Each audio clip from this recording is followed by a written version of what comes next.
Welcome everyone to another session of TriTech University. My name is Bill Steppen, and today we're going to be continuing on our exploration of all things accounting, with this being the month of accounting, as probably a lot of folks are aware with income tax time and stuff like that. I thought it only appropriate that we do an awesome accounting or astonishing accounting April series of webinars. And so today we're going to continue with that. We're going to be exploring the concepts of ledger clearing accounts, what those are exactly, how they work in AMSI, how you can check on them, and things of that nature. I'm going to apologize in advance for me sounding like a hollow tube because I am fighting some severe allergies right now. So if you see me pausing to get some drinks, it's that's just the nature of the beast this time of year. So anyway, we're going to kick things off as usual with our normal housekeeping rules. We're using GoToWebinar, and on your screen, you're going to be seeing, in addition to what I'm broadcasting, a GoToWebinar toolbar. Now on that toolbar, there's going to be a questions box. So if at any point you have any questions about the topic of today, feel free to go ahead and type that into that questions box. I'll be periodically checking over here just to make sure I'm seeing those questions inbound, and I'll do my best to answer them as we go along. I'm fairly positive we won't need the full hour today to go over clearing accounts, but we'll have plenty of time at the end for any additional Q&A that you may have. So that being said, if that toolbar is taking up too much screen on your monitor or your tablet or your phone, however you're attending today's session, there's going to be a little orange button with a white arrow. Feel free to click on that, and that should shrink it down off to the side of your screen. And that way you can always click on that button to bring it back open, access the tools on that toolbar, and then shrink it back down. So with that being said, let's go ahead and switch gears and take a look in my AMSI system here. As always, when you get started coming into AMSI, you come here to the main screen. And when it comes to clearing accounts, quite honestly, there's really not a whole lot of setup that needs to be done. They're basically all ready to go with the default chart of accounts, and kind of elaborating on what we talked about before with on Monday's session with checking accounts. Checking accounts have their own unique ledger account in AMSI, and their balance essentially is the balance of your checking account. Now, as I was explaining on Monday, where there are ledger accounts specific to checking accounts, and I would usually recommend having a unique account for each unique checking account, depending on if you have multiple locations or not. There's going to be some some clearing accounts that are specific to our multi-store customers out there. We're going to be looking at those as well. There's just going to be one clearing account that spans all those different locations, and we'll see how that operates. So now when it comes to these clearing accounts, because AMSI operates in real time, and you're going throughout the day, you're receiving inventory, you are selling goods and services and things like that. AMSI is keeping track of those tangible funds in real time, and it needs a place to essentially keep them in transit from one set of accounts to another. A great example that we're going to explore in more detail is when you buy inventory. When you receive inventory, AMSI is automatically going to make the appropriate journal entries. It's going to debit your inventory asset accounts, and it's going to credit an accounts payable liability. But there's a special accounts payable liability account that money goes into prior to actually keying in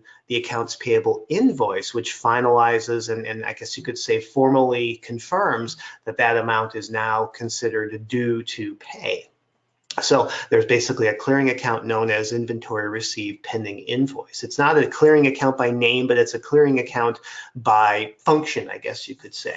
Now, how can you find all these different clearing accounts? In my opinion, with version 12, the best way is to go ahead and go into your maintenance program, into Ledger, and then go ahead and go to the chart of accounts. Now, in your chart of accounts, of course, in version 12, you have this wonderful contains filter at the top of every table. And if you start typing in clear, this is basically going to go down the list and filter out anything that doesn't have the word clear in the name of the account. So you can see how there's a penny phase out clearing. That's actually for our customers north of the border up in Canada. They've for several years now been getting rid of the penny. So this is basically like a rounding account that keeps track of those random cents when the store needs to round up to a nickel. Cash clearing, check clearing, reverb clearing, all these clearing accounts that you see here in the 109 range are essentially payment methods, or in most cases payment methods. When you take money throughout the day at the register and that money is sitting in your cash drawer, it hasn't yet actually, of course, been deposited into your checking account, but that is probably its ultimate destination until you turn around, of course, and use it to buy and sell more stuff. But basically, these clearing accounts, cash clearing, check clearing, Visa clearing, etc., are holding accounts throughout the day that would normally at the end of each day or whenever you go to do a deposit into your checking account, they will have their balances removed and brought into your checking account. In some cases, it'll balance against a different ledger account, like, for example, gift certificate clearing and things of that nature. If you attended Monday's webinar on checking accounts and daily posting, daily deposit functions, you should be familiar with what we discussed as far as those payment method clearing accounts when we talked about daily deposits.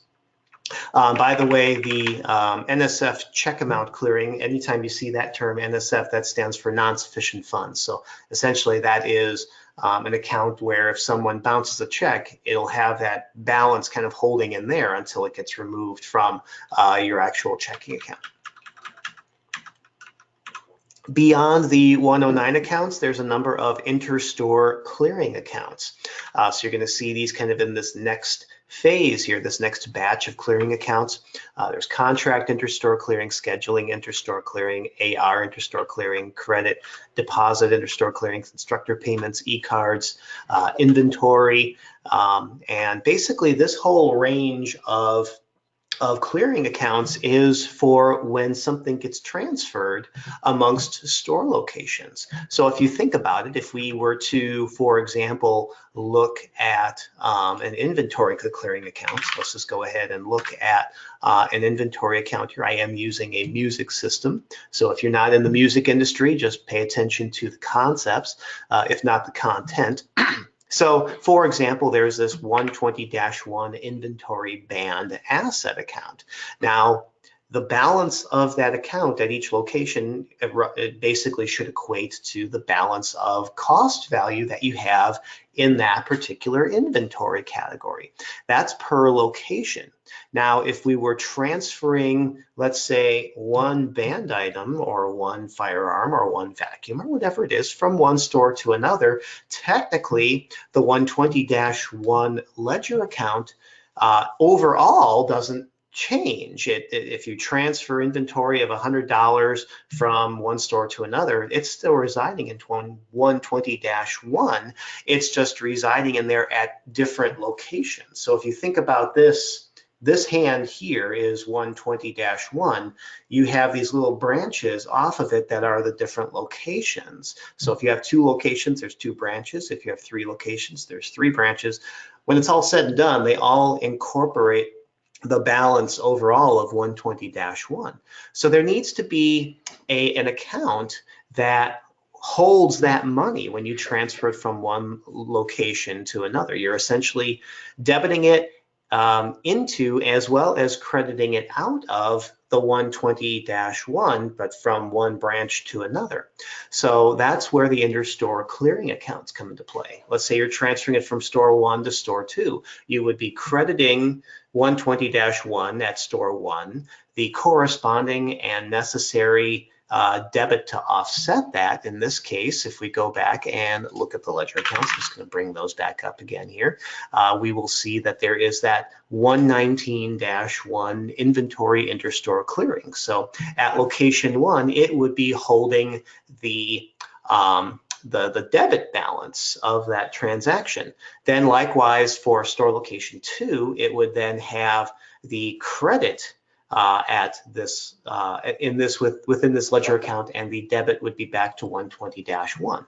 The actual balance of 120-1 hasn't changed if you are looking at a consolidated grouping or consolidated listing of the 120-1 account, nor has the 119-1 actually incorporated any balance either if you're looking at the balance overall across all the different locations. It's just a way for AIM-SI to appropriately account for these balances as they transfer, in this case, across different locations. So essentially anything that could be transferred from one store to another, you're going to see one of these interstore clearing accounts to essentially help that along.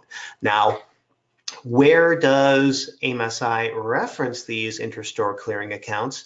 That's going to be in the system categories. So if we go staying in maintenance and ledger maintenance, if we go ahead and pull up the system categories, and if we essentially do a description search here for clearing, you'll see that there is an interstore clearing system category here. So this states that debit 1 and credit 1 would be the inventory interstore clearing account. You can see how that references 119-1 in both of those. Debit 2 and credit 2, which are references 3 and 4 respectively, are the e-card interstore clearing accounts. And then there's going to be other ones throughout the place as well. So scheduling, other interstore clearing accounts as needed throughout the system categories. While we're here, you'll notice that this is also referencing cash clearing for accounts receivable and some other things here too. So by the way, this is a little pro tip that I just thought I'd share right now in the spur of the moment. These system categories, if you really want to get down to the nitty-gritty of how AIM-SI's ledger functions operate, these system categories are a wealth of information. What I would recommend doing, especially if you are the store's bookkeeper and you want to get really intimately familiar with how ledger works, there is a report in the reports menu. So main menu, reports, and ledger. And there's going to be a report in here called System Categories. I would recommend saving this to a file like Excel or Word or something where you can do a word search. So basically, if you save this as an Excel file or as a Word, or even, I guess technically as a rich text or PDF, all of those now have search functions built into them nowadays. But if you ever wanted to find any reference to a function that AIM-SI might be alluding to system categories, feel free to do essentially a word search. Now you could technically do the same thing like we just did right in AIM-SI with that contains filter in the description function.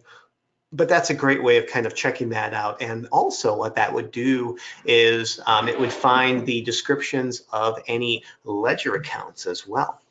So just something to bear in mind in there with that too. So just thought I'd mention that in passing here for those of you who might be looking to really get a grasp on the system here. So we kind of talked a little bit about these 119s. Now if we keep on going down in the other clearing accounts here, there's an inventory cost change clearing. So if you ever actually make an adjustment to a cost of an item, basically the cost would change there. If the cost changes For sold inventory, that would actually be a different ledger account. Actually, no, I apologize. That'll still hit this this 120.97 for inventory cost change. It'll just be either affecting the 120 accounts or the 411 accounts, respectively, if it's sold inventory versus inventory on hand. Inventory trade-in clearing, essentially when you have a trade-in that is being processed, this holds the value of that trade-in in here. Inventory exceptions clearing, if you sell anything in AIM-SI that is not yet in inventory, basically the value of that item is going to reside here in the inventory exceptions clearing account until you can process it. The AP interstore clearing, again, kind of talking about interstore clearing functions. If you transfer an accounts payable invoice across different locations, or if you happen to pay an accounts payable invoice from one location that is actually for another location, this AP interstore clearing essentially handles that.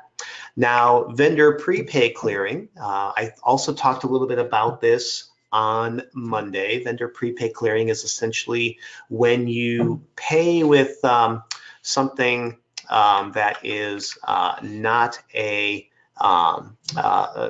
your checking account. So in other words, if you put something on credit card or some other kind of payment where you're going to now owe that money to someone else, this vendor prepay clearing account essentially acts as a checking account that you can use to make payments out of, and then later on you would expense an AP invoice against that account to pull that value out of it and into 201-1, for example. You'll notice its grouping is an accounts payable grouping account. So whatever balances reside in there would show up on your balance sheet as accounts payable amounts to be owed and paid.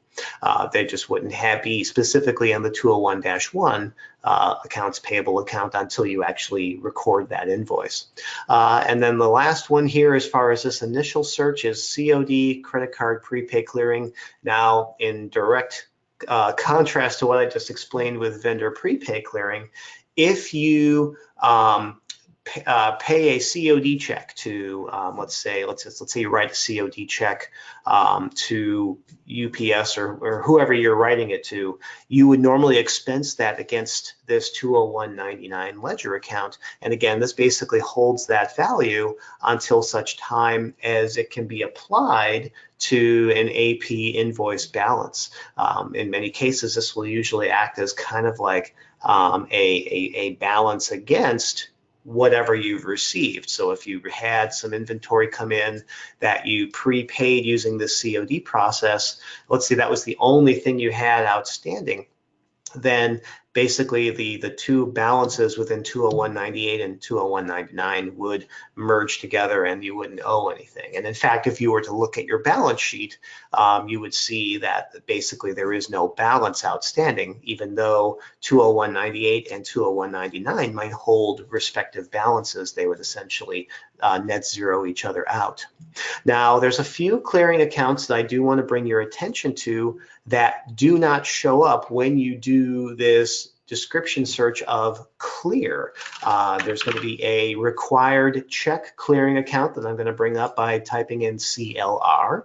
Now, this 109 account is kind of specific to if you write a check or if you need to write a check, let's say for a return or whatever the case may be, but the front counter employee essentially needs to transact the return or the refund or whatever it might be, and they state to the individual, we'll have a manager write you that check. Now, the manager technically might not be the one to put in the check disbursement into the system, but they would be the one that actually writes the check. And when they write the check, the balance of that check is going to go into this 109-20 ledger account.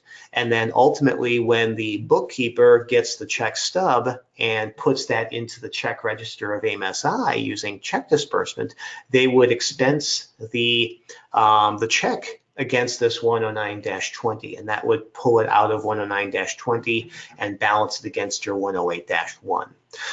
If these are hard to follow, don't worry, these are going to be, this whole session's recorded like always, and I would recommend writing these down if you're kind of reviewing this later on.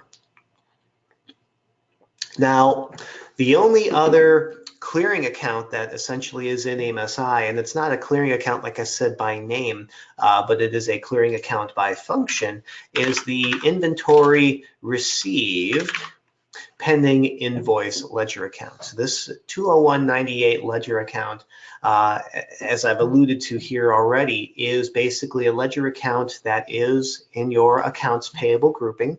When you receive inventory into AIM-SI using any of your main methods like receive inventory or receive purchase order or receive inventory import, the cost value of that inventory is going to go into this 20198 ledger account, and it essentially is being held until such time as you can go into the AP module and put in the accounts payable invoice, at which point you would expense the invoice, the cost value of that invoice, against 20198. That would pull the value from 20198 and bring it into 201-1, assuming it was an outstanding amount that needed to be paid. Also, in many cases, there might be some shipping amounts that also need to be paid. And when you receive inventory, those are not going to be ledgered. So when you key in the AP invoice, you're also going to usually expense any shipping charges against a 415-1, which is shipping freight in. Now, this is a COGS account, cost of goods sold, or a COGS account. So when you expense that, it's basically being accounted for on your income statement. It doesn't actually ever remove or get cleared out of that account, but it does help to balance the entry to 201-1. If you received $100 worth of inventory, at the time of receiving, there would be a $100 debit to the 120 accounts. There would be a $100 credit to the 20198. Then if you actually have the invoice and it's $120 with 100 of that being the cost of the items and the $20 being the shipping, you would expense $100 of the AP invoice against 20198 and $20 against this 415-1. That will then put the appropriate amount due into 201-1 accounts payable. Hopefully that makes sense as far as how that works. Of course, the main idea with anything accounting is that all balances have to be net zero, credits equal to debits. So these clearing accounts essentially help to maintain that fine fine balance throughout the entirety of your day. And again, this is all in real time.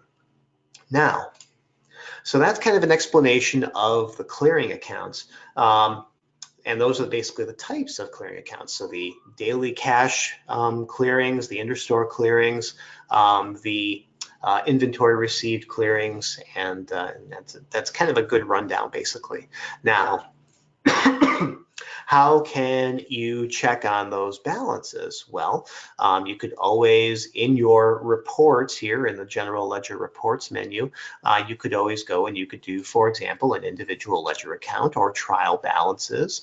And ideally, these clearing accounts, when it's all said and done, their balance should be zero. So for example, when you take, let's say, $100 worth of cash payment, and that's sitting in that 109-1, at the end of the day, you could go in and you would do a daily deposit, and that would pull that $100 out of 109-1 and deposit into, by default, 108-1 for your checking account. So the actual balance of that ledger account should be zero, assuming there's nothing outstanding to be deposited. But you can always run this report to find to basically do a search for those particular accounts. A more direct method would be a report that is specifically called the Ledger Clearing Accounts Listing. Now, this report is kind of specific to AIM-SI, since AIM-SI is making pretty heavy use of these clearing accounts.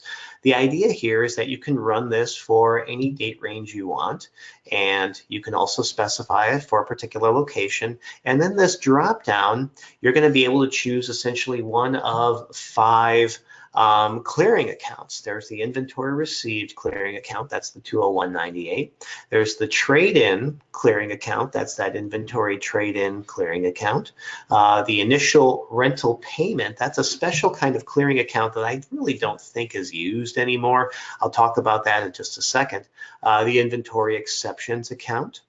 So again, that's where you sell something out of inventory that's not in inventory, and then later on you would go back and you would clear those exceptions, and it would pull those balance out of the exceptions account and put it where it needs to go in the appropriate 120 account.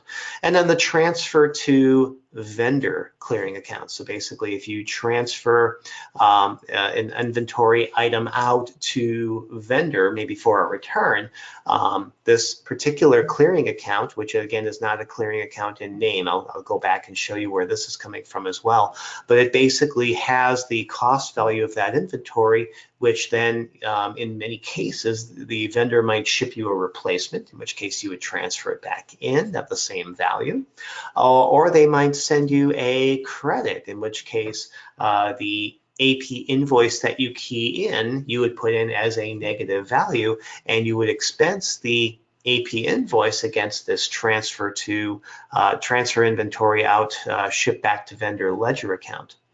So getting back to what these are, let's just kind of get these out of the way. Initial rental payment is actually, like I said, it's really not used anymore, but it is kind of a holdover from many, many days of yore. If we go into maintenance and ledger and non-inventory categories, there is a non-inventory category that is still in the system by default called contract initial pay. This is the 109-25 initial contract pay clearing account. It's another one of those 109 accounts.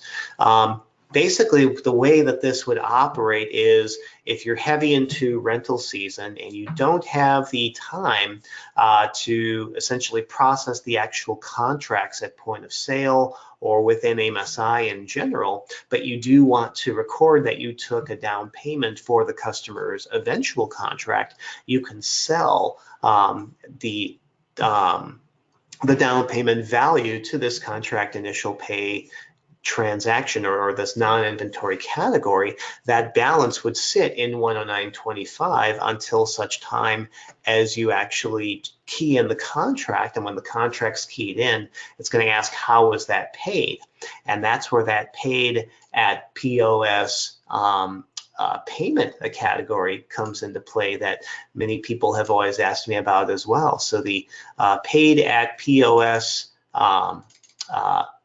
payment category, you'll notice is actually reflecting or referencing that same 109.25 initial contract pay clearing. So when you take a down payment on Monday and then you don't get a chance to key in that contract until Friday, at which point you would say it was paid at point of sale, that balance would be sitting in 109.25 until it's actually able to be applied to the contract. And the getting back to the report, the clearing accounts listing report, by running this specific for the initial rental payment option here, you could basically see which of those payments are still sitting in there waiting to be taken care of. Now you could also include in any of those cleared activity by checkmarking the cleared variable there, and then that would also show you any transactions within that date range that not only were collected but were also cleared out.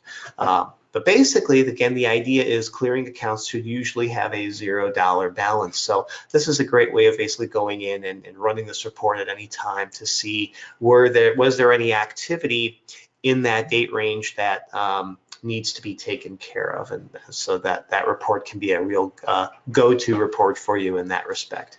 As I mentioned, the other way of just kind of basically checking in on them would be the trial balance. Now I don't have much in the way of anything in this system, as I mentioned on Monday. This is a brand new system. So unfortunately, I don't have a whole lot of activity in here, but I can kind of show you what the trial balance would look like. At least let's go ahead and run this report and just print it to screen. So basically with the trial balance, If there are any clearing accounts that have a balance, they would show up on this report, and it would show you the debit and credit activity for your up to your period ending date that you put in. In this case, I did this through today. So if you are looking at this and you see, for example, these clearing accounts here, cash clearing and check clearing, notice how the debits and credits actually cancel each other out. They come to a net zero. So there's no balance waiting to be sitting to be cleared out of those accounts. Other ones that might show up on here, again, you can basically do the debit and credit comparison and see whether or not there's any balance in those. Another way of doing this is to run the detailed trial balance report. So if we run that for whatever the specific date range is, let's just do the beginning of the year through today, because again, I don't have a whole lot of detail in this system. But what this will do, in addition to showing you those debit and credit balances like we saw on the trial balance, you're going to see a beginning period. So basically whatever the balance was in those ledger accounts prior to your start date. So in this case, if there was any beginning balance as of 1/1/2019, they'd be showing in that beginning period.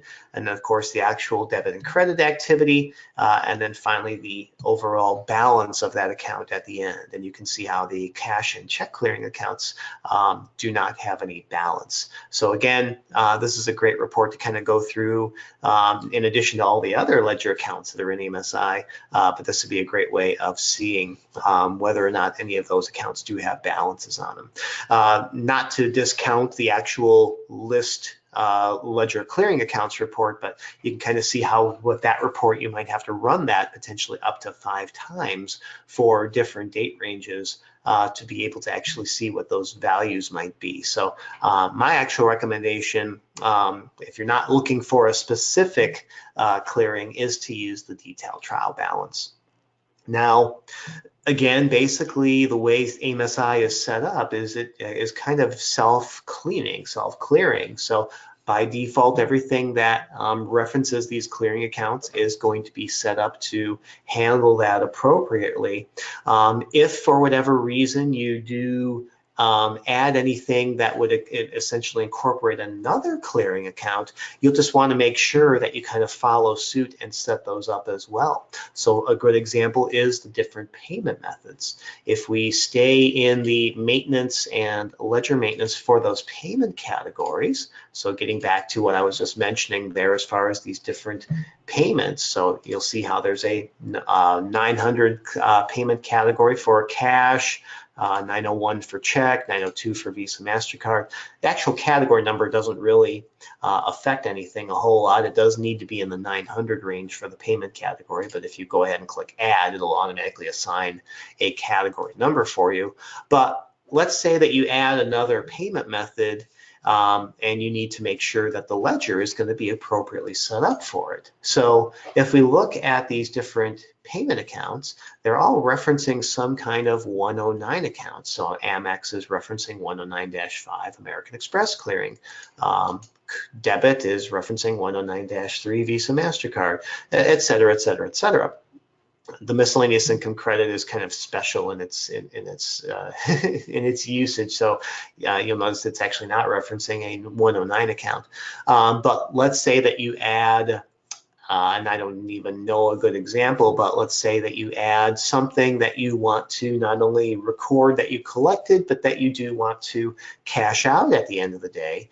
Not only would you set up and add a payment category for it, but you'd probably want to go ahead and set up a 109 account for it as well, assuming it's some kind of asset. So in addition to setting up the payment category, you would want to go into your maintenance and ledger maintenance and your chart of accounts, and you would want to add a 109 account. That basically is going to handle when you're using that payment category. But what about at the end of the day when you're clearing those out? Like I said, AMSI is basically already set up to kind of do that for you. But what if you are modifying the system? So you'll notice if we go to modules and daily posting and daily deposit, this is bringing up a specific subset of clearing accounts, 1091, 1092, 1093.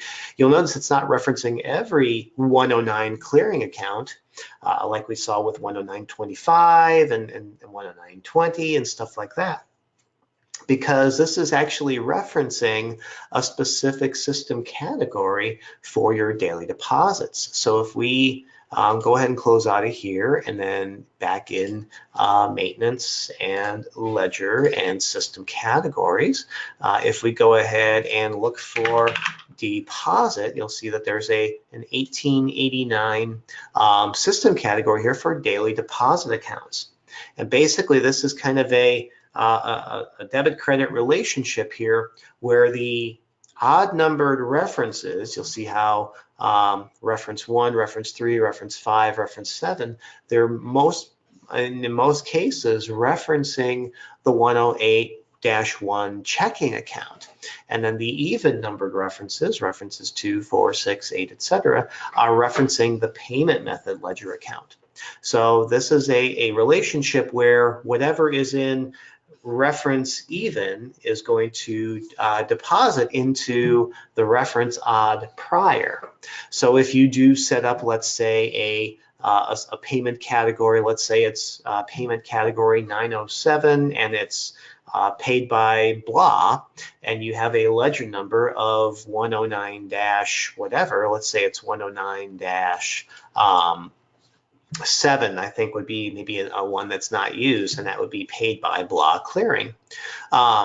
You would not only set that up in the payment categories and the chart of accounts, but then here in the system categories, you would want to come down and you would want to add in those references here. So you would drag, if this is going to be deposited into your checking account, you would drag 1081 over, and you'll see how that adds in this case, reference number 15, and then you would find the respective 109 account. I guess 1098 might be the next one you might be adding. You would click and drag that over, and then that way it would then go ahead and create that relationship. So if I save that, and then we go back to the daily deposits, so modules and daily posting and daily deposit, we're going to see that there is now an additional line item here at the bottom for 108-1, and I associated that with the 109-10. So basically it's now going to come over and pull that over. So basically that's the idea there, is how you can set up the system to accommodate any modifications you might be doing to these different clearing accounts.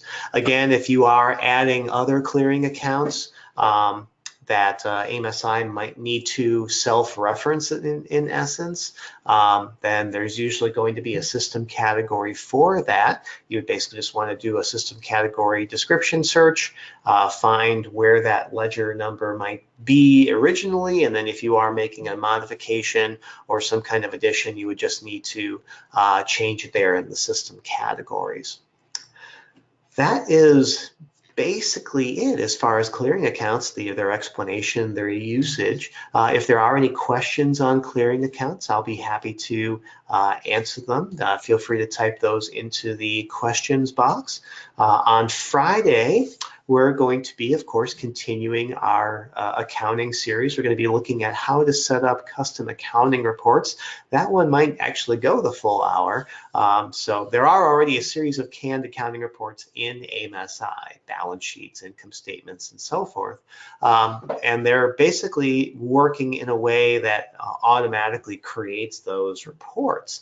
But if you wanted to take those reports and display their information in a different order or have them look a little bit different, that's the idea behind custom accounting reports. This is a completely separate beast from the custom report designer. I've been looking into that as time allows, and I'm pretty sure that we'll be doing a webinar on that in the month of May. So I know a number of you have been looking forward to that, so stay tuned. That will most likely be happening next month as far as that report designer, that TELRC report designer.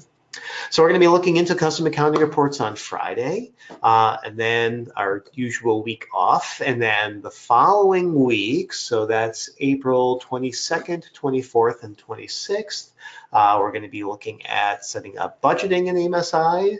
We're going to be looking at doing some auditing and adjustments, how to go about doing that in Ledger to account for any errors or mistakes that might happen and will happen because we're all human. And then we're going to wrap up awesome accounting or astonishing accounting on Friday, April 26th with account periods and year-end closeouts. So thank you so much, as always, for attending TriTech University. If there's anything that I have not alluded to as far as an upcoming webinar that you would like to see happen, definitely drop me a line at training@technologyforretailers.com. I'm always open to suggestions, and if it's good for you, it's going to be probably good for others as well. So I'll be happy to do pretty much any webinar that would make sense to do. So even if it doesn't come out to a full hour session like these ones, more than likely will not.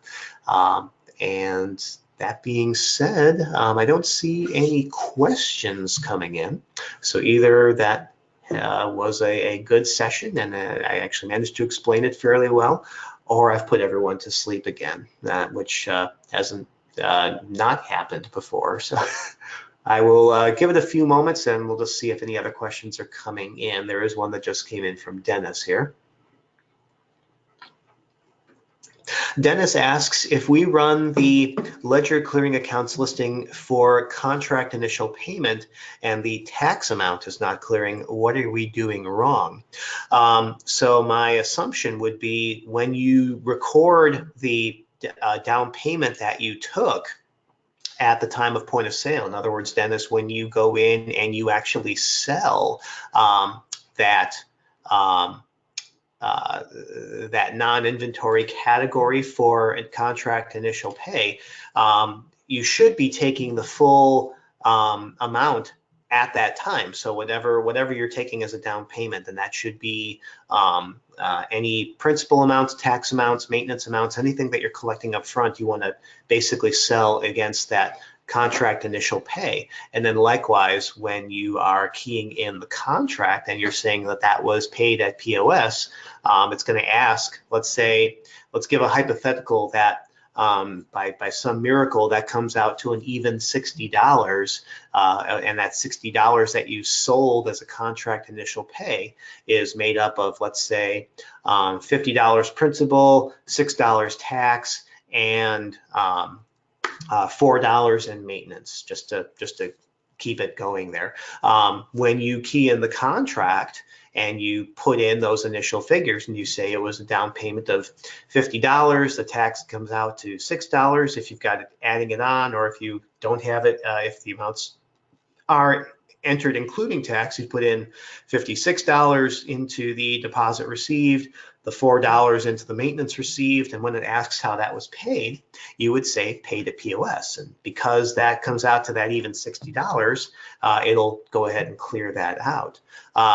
So that should be how that works, Dennis. If you're seeing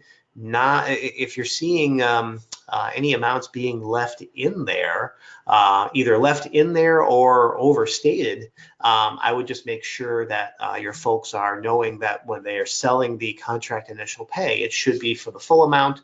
And then likewise, when you're recording that payment, it should be for that same amount. Because basically it's one figure going in and one figure coming right back out again. Without kind of seeing your specifics, I'm afraid I couldn't be more helpful than that basic description there, Dennis. So hopefully that does help out.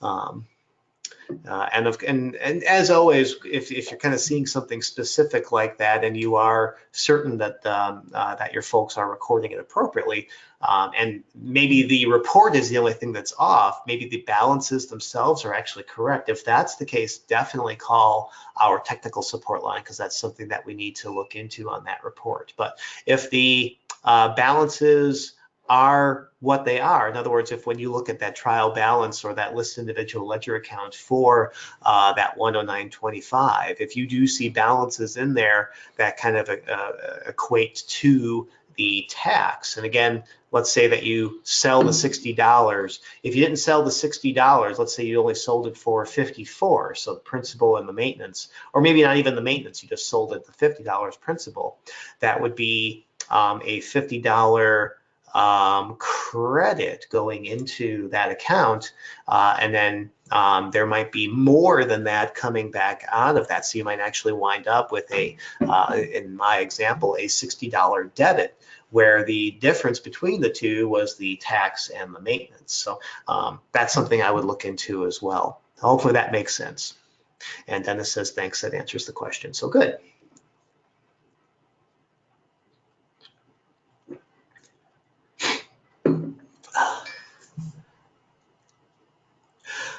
I'm not seeing any other questions coming in. And I do see our attendance kind of dropping down here. So it looks like folks are shuffling out. So again, I want to thank everyone for attending TriTech University, and we will hopefully see you on Friday. And I hope you all make it a great day, and take care.